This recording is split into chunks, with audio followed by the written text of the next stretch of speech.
রান্না করছি। মার রান্না হয়ে গেছে। কুমড়ো রাঁধি দিয়ে একটু আলু দিয়েছি, টমেটো, রসুন, পেঁয়াজ, কাঁচা লঙ্কা, হলুদ, নুন, বেসন দিয়ে একটু বড়া করছি কুমড়ো রাঁধিকে। আমার শ্বশুরবাড়ির সামনে জেঠিমা আছে, জেঠি শাশুড়ি, ওনার কাছ থেকে শিখেছি। মাও করে, শাশুড়ি মা।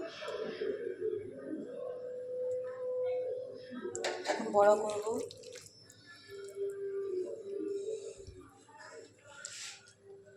পাতলা পাতলা করে।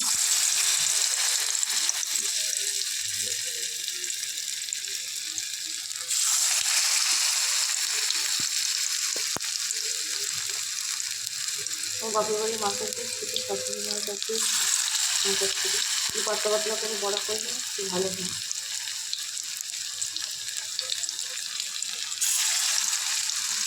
গরম হয়ে গেছে তেলটি।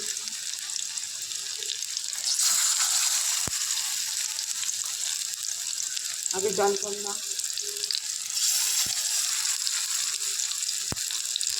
দাদা খাবে বড়া, বাবা করে দেবো, বাবাকে দিয়েছি যাবে।